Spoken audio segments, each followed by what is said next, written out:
just want to start off like that. That was a phenomenal atmosphere. I thought that, there's a lot of things that are going on tonight, here in Cincinnati with some big high school football games and things like that. And to see Nippert Stadium and our crowd and our fans and our student body come out like they did tonight, that is special. And we know that Nippert night is special, but, I think that, with everything else going on, I thought it was a difference in the ballgame.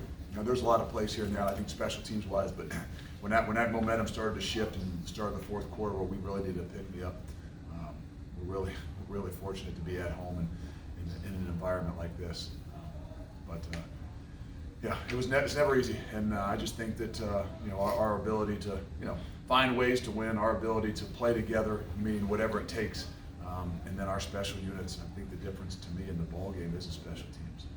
And I know we had the big 100-yard kickoff return for a touchdown, but just our ability, field goal kicking, our ability to kick off coverage after a safety that is just phenomenal, and then our ability to punt the football as well as we do. That's a combination that obviously gives us an opportunity every week to win. And this is what us looks like. It might not be what everybody wants, because you hear them booing at times. They might want something different, but the reality is this is what us looks like. And us is still pretty darn good. Is there anything offensively you can pinpoint that's causing them to kind of go in these little lulls in and out? It's more than just one thing. I think that we're still trying to do our best job at pounding the football a little bit more, and I think that that's a tough team to run the football on as well. And so we knew that going in, but there's not one thing you can point at. I don't know that it was Ben's sharpest night. I think he said that afterwards as he stood up in front of the team. But I think that more than anything, when you need him the most, he's there. And I don't know what the walls are. I don't know what the starts are. I think that's a part of what us looks like. And it keeps me awake at night and doesn't allow me to sleep real well. I don't know what else we can do but keep hammering away at sharpening some of that stuff up. Is that normal for Ben to get up and talk in front of the locker room after the game? Or No, I get up. I usually grab a few guys after a game like that or after a victory, and sometimes it's those guys that have phenomenal games, and then sometimes it's a guy that I think is playing his butt off and doing so much that I want him to be up in front of those guys. And he takes some criticism, he takes some flack. You heard him out there tonight, and you know what? To me, that just shows they care. I can promise you 5 years ago you couldn't hear a boo in the crowd.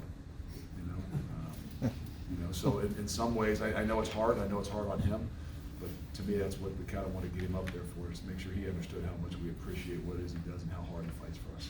You obviously brought Evan in for a couple plays in the red zone there, but do you ever think about making a switch? Well, we have some packages and some things that we want to continue to find ways to get.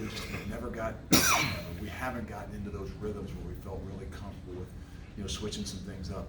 I think that's the ebb and flow of us offensively and defensively. To be honest with you, you guys ask about the walls. Well, it's hard to have your adjustments and to throw in a package when that there's these laws and what it is that you're doing, and you got to find ways to fight through them. So his opportunities are going to come, and he is doing a phenomenal job. I know he only went in there for a couple of plays, but I can tell you each and every week he's getting better. He's got a phenomenal attitude, and that's what this team's that's what us looks like. Luke, what does it say about the defense when they had a lot of momentum in the second half to come up big on, almost on 1 4th down, but then win the game on the next 4th down?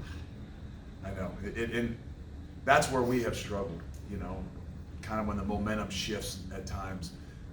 2 weeks ago at UCF, the momentum shifted in that end, and we couldn't get the stop. We give up a 4th and 12. It looks like you got the game in hand and possible, and then they make it and we recover. And we had our ups and downs. We had our emotional outbursts a little bit on the side and we tend to have at times. We're just an emotional group of guys, and with some of the youth that we have. But I'm proud to see that they fought themselves back. That they stayed together.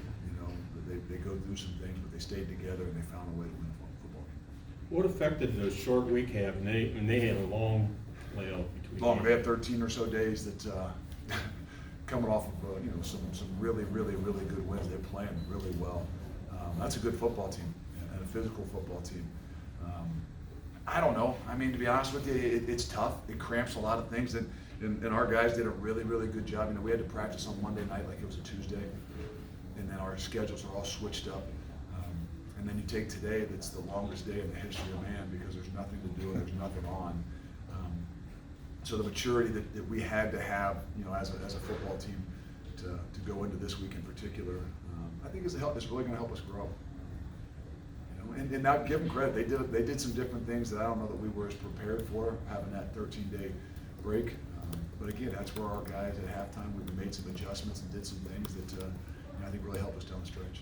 Orquan Bush and Jaquan Shepard were putting a lot of one-on-one scenarios on the outside tonight. What do you think of the job they did out there? They did a really good job. Orquan was challenged a bit more, and we've been on him a little bit more to play a little bit tighter and do some things differently. And he had to do that tonight. He had to do that down the stretch when it really counted. And I keep saying it, I'm proud of those guys, but we've had our little chinks and we've had our ups and downs, and obviously people like to point them out too. We've been very fortunate in the last couple of years, having some of those guys out there in particular that didn't give up a whole lot. So if a guy gives up a few, it's a little more noticeable, and they've been mature to be able to handle it and then continue to move forward, take coaching, and make some adjustments. And Orquan did a great job tonight, and Shep's been doing a great job pretty much all year. Did you see this coming from Tyler Scott? He had a good year last year coming into this year. Did you see the star turn for him? Yeah, I know until you the end of love last talking year about that I Tyler. said maybe he should stay on offense. I don't know. I think last year, but I think that give Coach Brown a lot of credit too. Obviously Tyler's a phenomenal player that challenges himself and has developed a lot. And I think that's where he's even different from last year. He's making these big plays, but I keep saying it over and over. He's not just a home run hitter.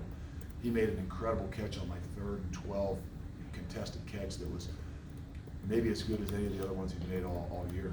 And he continues to, not say amaze me, but make me realize how versatile he is and how far he has really come. What were you thinking when Jaden Thompson's boxing out Trey Tucker at the goal line on the kickoff? I'm not sure we worked that. I'm not sure that's the way we envisioned it. But he's another guy that when the ball's in his hand, you've seen it the last few weeks, and he's probably taken a bigger role, and not just offensively, and maybe even a little bit more special teams wise. But he's a guy that he's playing all different positions too offensively. So his versatility is really given us the opportunity, and maybe that's a part of what you're seeing from our offense with some of the ups and downs. That there's a lot of these guys that are interchangeable and moving parts that sometimes just in each game got to kind of get them into a rhythm based on where they fit best that week. Your teams are now 18-4 in the month of November. Can you kind of talk about you emphasizing those games during this month and how important? Well, November is for champions, and November is for championship teams. You want to be playing for something in November, and we could all say we always are playing for things, but what you do in January, what you do in that off season is really meant for November. We talk about playing your best ball at the end of the year. A lot of things go into that, but it's kind of the way I was brought up, and probably Coach Tress instilled and pounded that into my head for 10 years about what it means to play in November and what you have to do. And we try to continue to pound it here about that's a big philosophy of how we do things and what we want to do. Offensively, you had a couple deep shots that were open that missed. There was a falling one. Is it more encouraging or less encouraging that those chances are there and they're just not converted? I think it's both. I think that's where one of those things where Ben feels a little bit like he wasn't as sharp. I think he missed Tyler on a double move and maybe underthrew Nick Marner on a deep ball.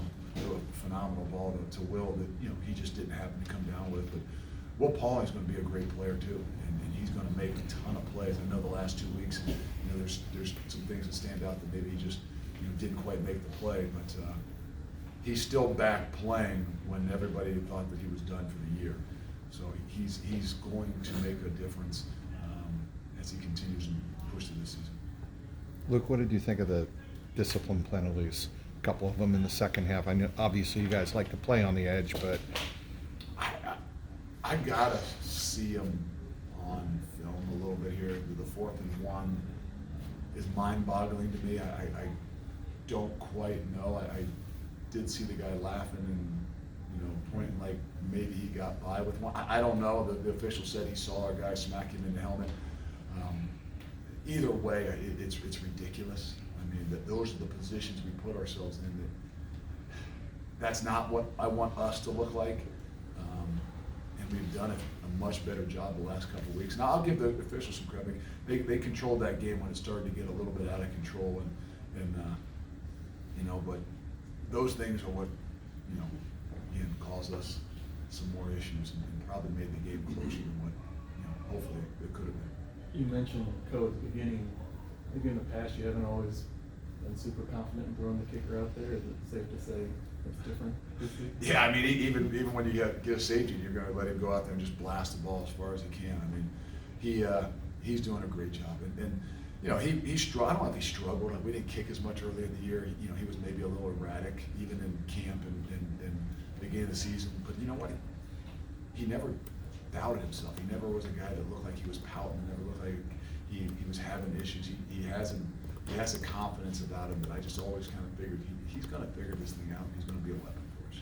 And Keaton Mitchell, you contained except for the one run in the first half. Second half, he got loose a little bit. Is that just his talent showing? He's a very good football player. I told you. His versatility, even to catch the ball as well, makes it difficult. I mean, we had some matchups there that aren't the most favorable. But unfortunate what happened, but he's a difference maker. One more for Coach. Luke, I was just gonna ask you about the American.